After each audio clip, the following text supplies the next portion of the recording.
اس واقعے کے بعد مستانی نے سختی سے میرے اوپر شہر نہ جانے کی پابندی عائد کر دی۔ اس کا خیال تھا انسانوں کو مصیبتوں میں دیکھ کر مجھ سے برداشت نہیں ہوتا اور میرے پاس جو معمولی سی ماورائی طاقتیں ہیں میں انہی کے سہارے تمام مصیبت زدہ لوگوں کی مدد کرنے پر تیار ہو جاتا ہوں۔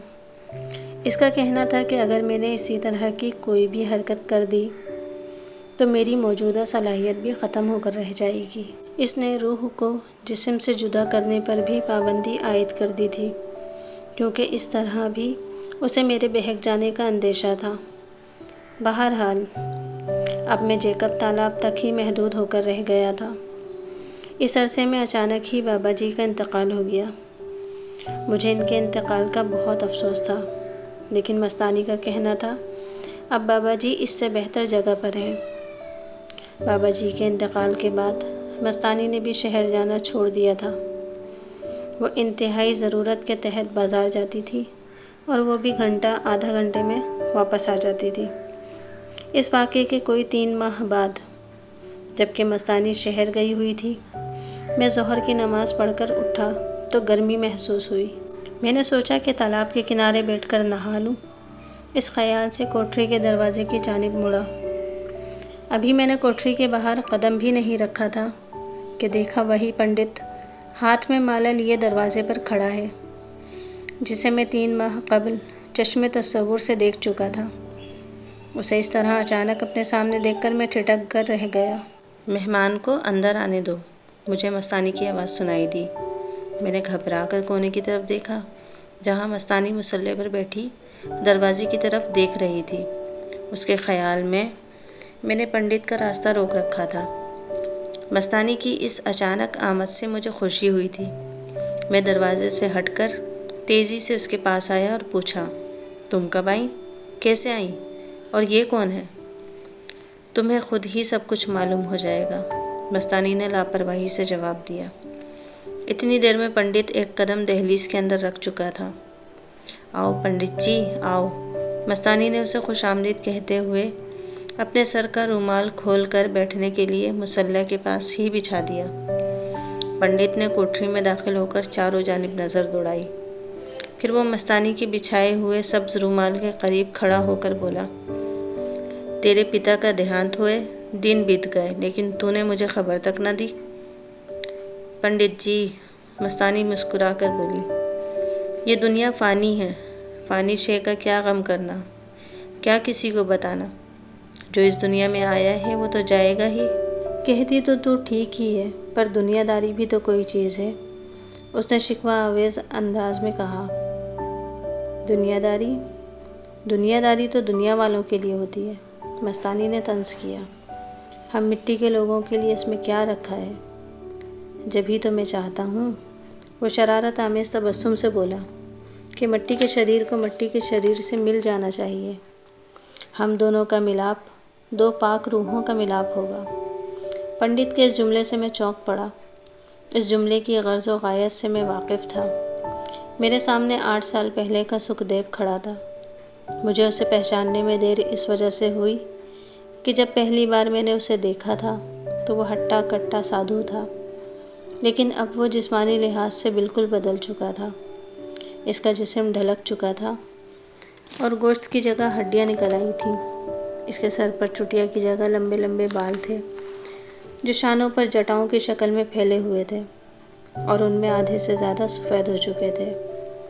بڑھاپا دبے قدموں اس پہ چھاتا جا رہا تھا۔ سکھدیو، مستانی نے اس کا نام لے کر اسے مخاطب کیا۔ شاید وہ میرے خیالات کو جان چکی تھی اور اب مزید مجھے شک و شبہ میں نہیں رکھنا چاہتی تھی۔ میں آپ کی عزت کرتی ہوں، آپ کی خواہش کا احترام کرتی ہوں، اس نے کہا، لیکن ہمارا ملاپ اسی وقت ممکن ہے کہ آپ اپنا دین چھوڑ دیں۔ کیسی بالغوں جیسی باتیں کرتی ہے، سکھدیو نے اسے سمجھایا۔ ہمارے لیے دھرم کیا، ہم دونوں ہی بھگوان کے سیوک ہیں۔ جبھی تو میں کہتی ہوں کہ آپ اپنا دین چھوڑ دیں، مستانی نے بھرپور وار کیا۔ سکھدیو مستانی کی اس بات سے کچھ دیر کے لیے شش و پنج میں پڑ گیا، پھر وہ گہری سوچ سے بولا، تیری خاطر میں یہ بھی کر سکتا تھا، لیکن میں جو کچھ بھی ہوں اپنے دھرم کی بدولت ہوں۔ میرے دین میں آ کر آپ کو اس سے بھی زیادہ مل سکتا ہے۔ مستانی نے اسے سمجھایا۔ خدا آپ کو اور زیادہ نواز سکتا ہے۔ نہیں نہیں، مجھے جو حاصل کرنا تھا کر لیا، اس نے جلدی سے جواب دیا۔ اس سے زیادہ بھگوان اور کیا دے سکتا ہے؟ پھر اپنے سر کو خفیف سا ایک جھٹکا دے کر بے خودی سے بولا، اس سے زیادہ بھگوان اور کیا نواز سکتا ہے؟ میں نے جو چاہا مل گیا، اب مجھے کچھ نہیں چاہیے۔ پھر وہ مستانی سے مخاطب ہوا، تو نہیں جانتی میرے دھرم کے لوگ مجھے کتنا مانتے ہیں، کتنا چاہتے ہیں۔ تیری یہی انا تجھے لے ڈوبے گی۔ مستانی نے ذرا خفگی کے انداز میں کہا، اس شریر میں صرف یہی ایک چیز میرے پاس رہ گئی ہے۔ وہ عیاری سے بولا، میرے بے عقل من کو صرف اسی سے جنتا ملتی ہے، ورنہ تو جانتی ہے کہ میں خود فنا ہو چکا ہوں۔ اتنا کہہ کر اچانک اس کی نظریں مجھ پر پڑیں۔ شاید اسے پہلی بار میری موجودگی کا احساس ہوا، لہٰذا تیوری پر بل ڈال کر مستانی سے پوچھا، یہ کون ہے؟ اللہ کا بندہ ہے، مستانی نے بالکل نپا تولا جواب دیا۔ شاید میں نے پہلے بھی اسے کہیں دیکھا ہے، سکھ دیو بڑبڑایا اور اپنی سرخ انگارہ جیسی آنکھیں میرے چہرے پر گاڑ دیں، جسے پہچاننے کی کوشش کر رہا ہو۔ مجھے یوں محسوس ہو رہا تھا جیسے اس کی نگاہیں میرے جسم میں گھسی جا رہی ہوں۔ مستانی صورتحال کو سمجھنے کی کوشش کر رہی تھی۔ تو وہی ہے، سکھ دیو جیسے مجھے پہچان گیا۔ تو نے ہی میرے جاپ میں خلل ڈالنے کی کوشش کی تھی، وہ غرایا۔ بیٹھ جائیے پنڈت جی۔ مستانی سکھ دیو کا مطلب سمجھ چکی تھی اور اب وہ اسے بہلانا چاہتی تھی۔ آپ دور سے آئے ہیں، مجھے باتوں میں خیال ہی نہ رہا۔ میں یہاں اپنا سواگت کرانے نہیں آیا ہوں، وہ جارحانہ لہجے میں بولا۔ مجھے جس گستاخ کی تلاش تھی۔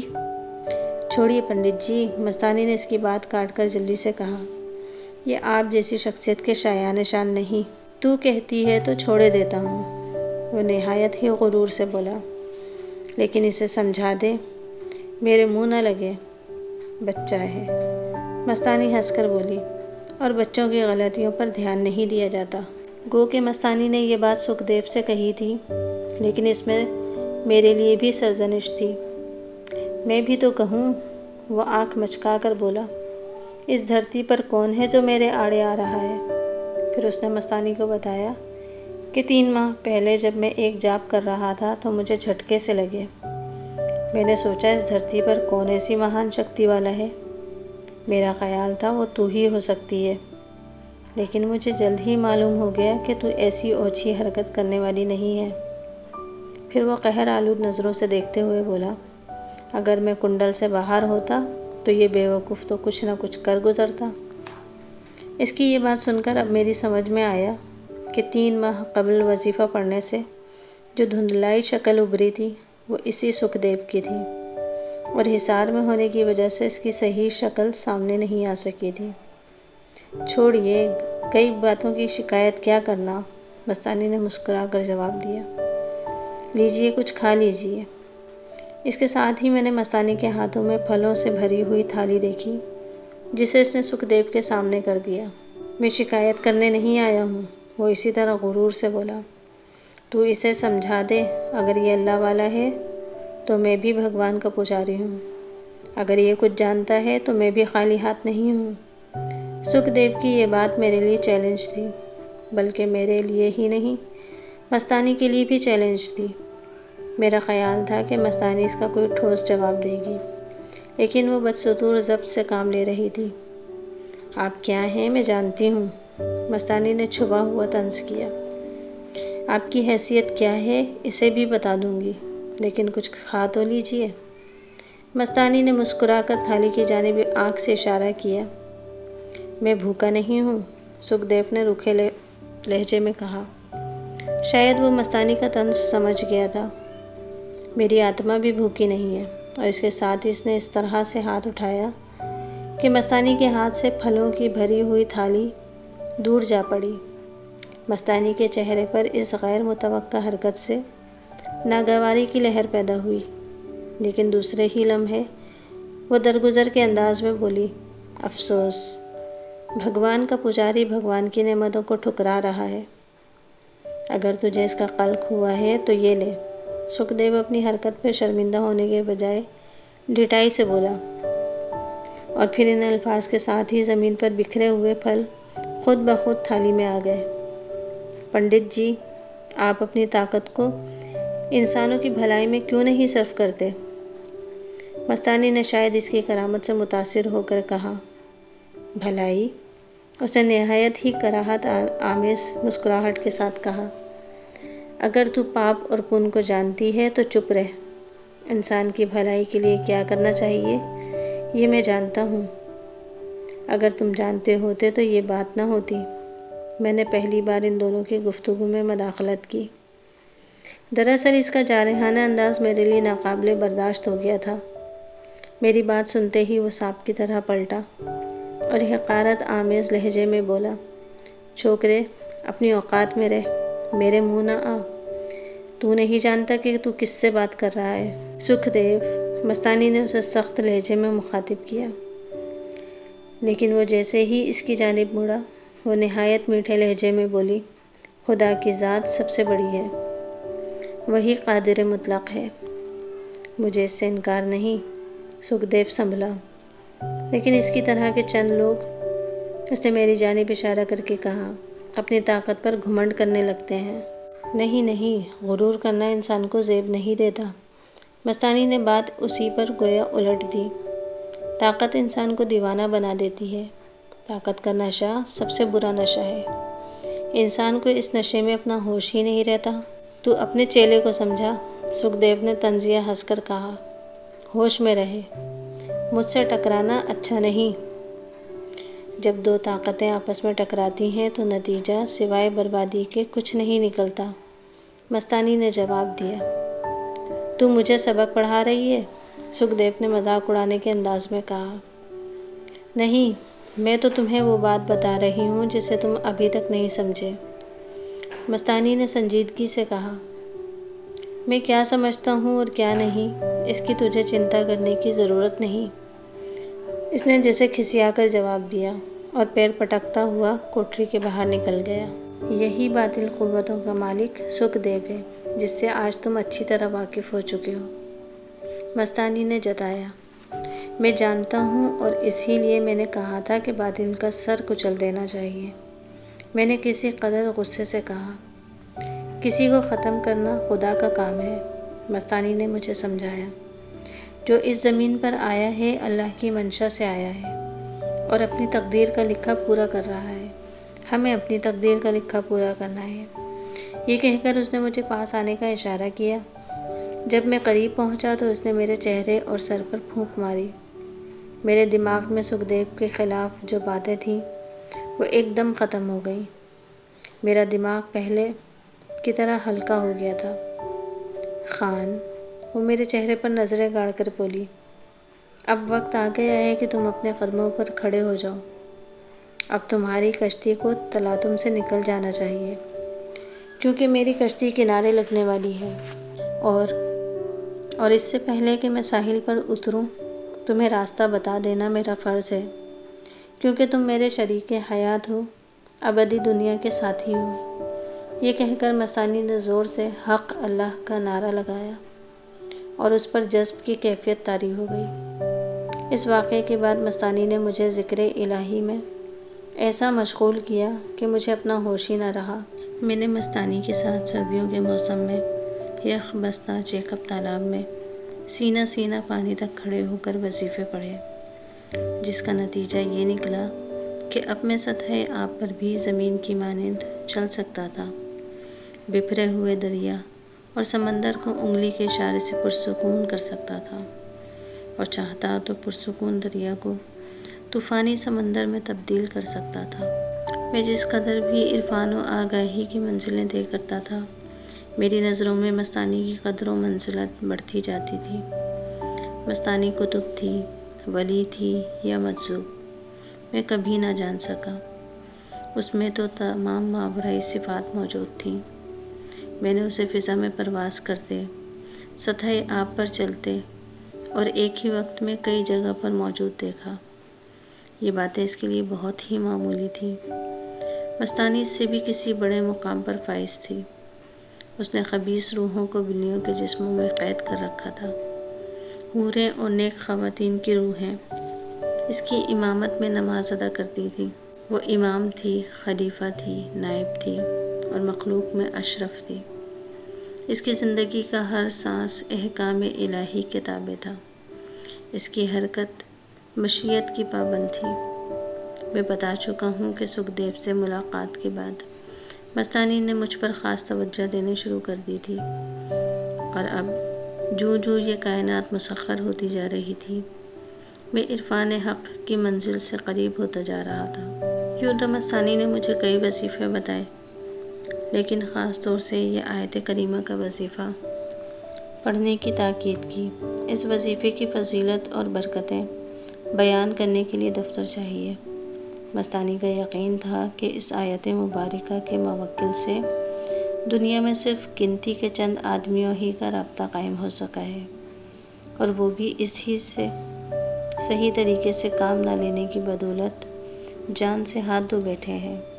آیت کریمہ کی برکتوں سے صرف وہی لوگ فیضیاب ہو سکتے ہیں جو فنا فی اللہ کی حدود میں داخل ہو جاتے ہیں۔ آیت کریمہ کا چلہ پورا کرنے کے لیے اس نے مجھے ویرانے میں چلے جانے کو کہا، اور پھر میں غاروں کی طرف نکل گیا۔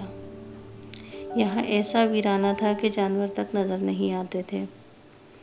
ایک دن میں ایک پہاڑی چشمے کے کنارے بیٹھا وظیفے میں مشغول تھا کہ یکایک آسمان سے روشنی کی ایک موٹی سی دھار میرے سامنے زمین پر پڑنے لگی۔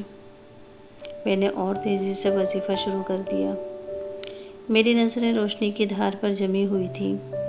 دیکھتے ہی دیکھتے اس دھار میں ایک سر و قد شکل نمودار ہوئی۔ اس نے سفید دودھیا رنگ کا لباس پہن رکھا تھا۔ شکل نمودار ہوتے ہی فضا میں السلام علیکم کی نہایت ہی دلکش آواز بلند ہوئی۔ میں نے سلام کا جواب دیا تو وہ نورانی شکل مجھ سے مخاطب ہوئی، اے بندہ خدا، کیا چاہتا ہے؟ میں نے لمحہ بھر سوچا اور پھر بولا، آپ کون ہیں؟ کیا آپ اپنے بارے میں بتانا مناسب سمجھیں گے؟ تو جس کلام مقدس کو عرصے سے پڑھ رہا ہے، میں اس مقدس کلام کا موکل ہوں۔ اس نورانی شکل نے اپنا تعارف کرایا۔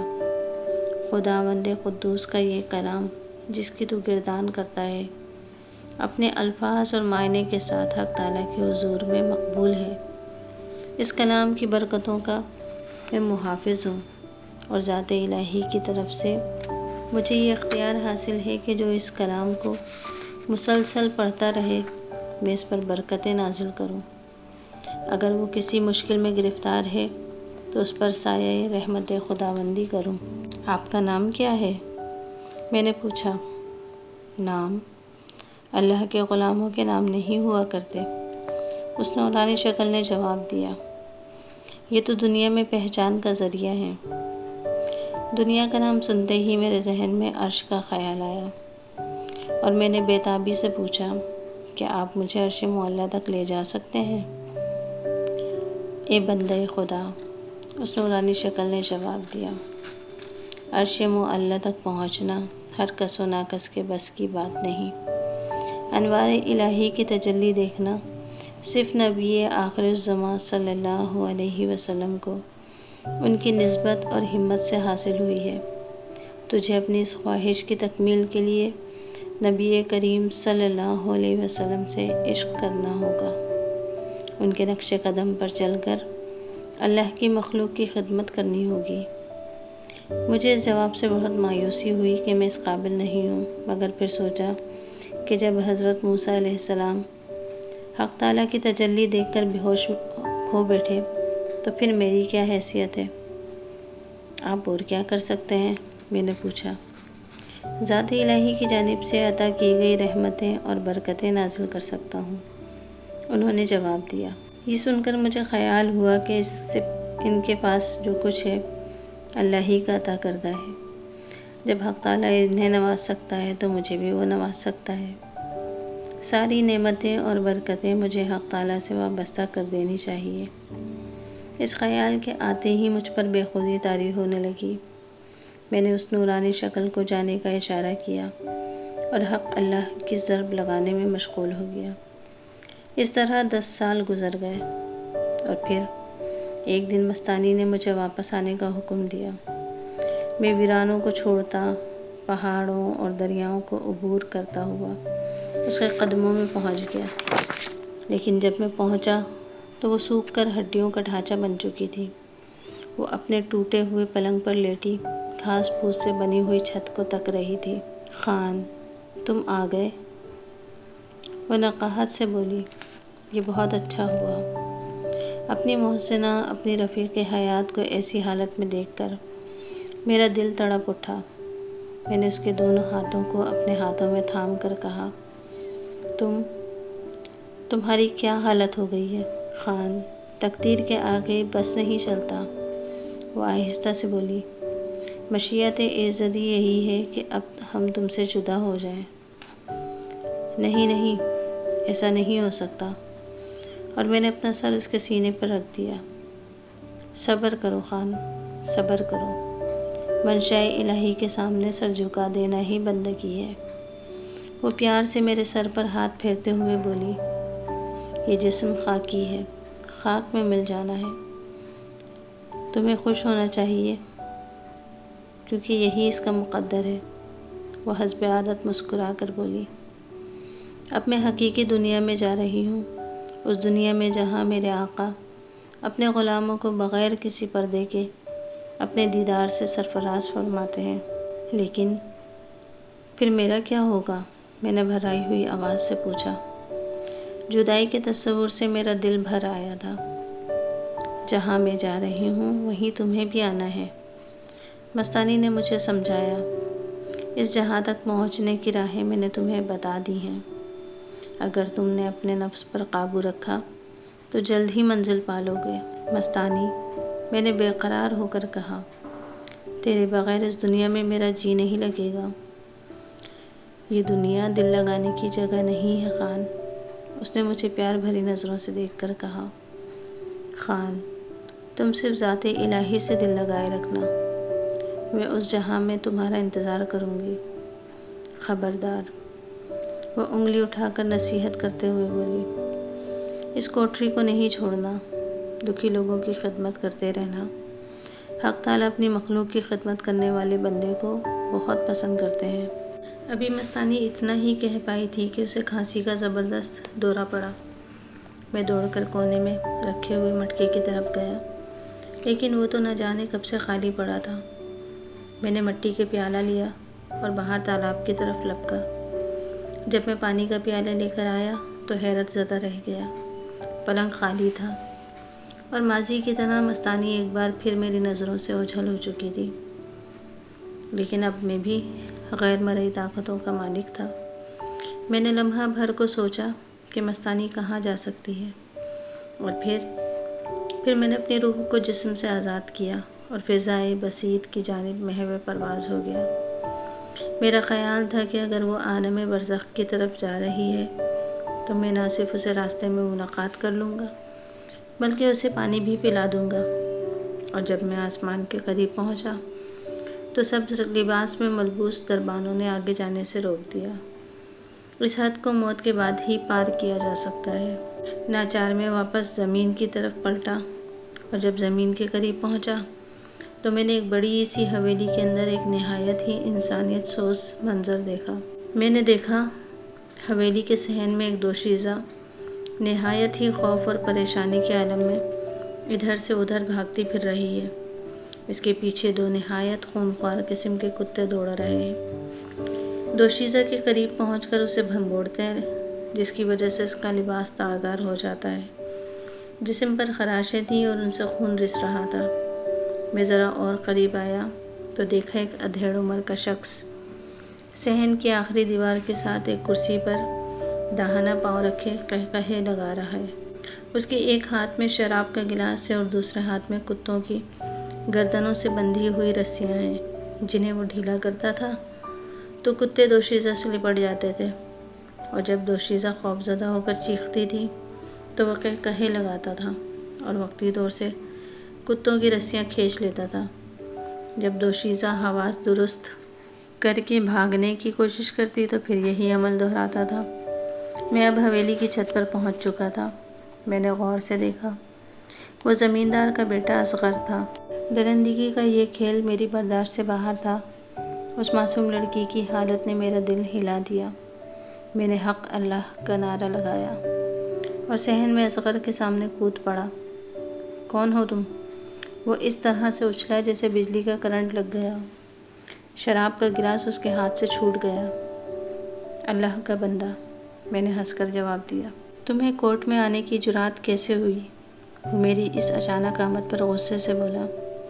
خیال رہے کورٹ مقامی زبان میں اس اونچی سی دیوار کو کہتے ہیں جو بڑے بڑے مکانوں کے گرد قلعے کی فصیل کی طرح بنائی جاتی ہے اور اس چار دیواری کے اندر پرندہ بھی پر نہیں مار سکتا۔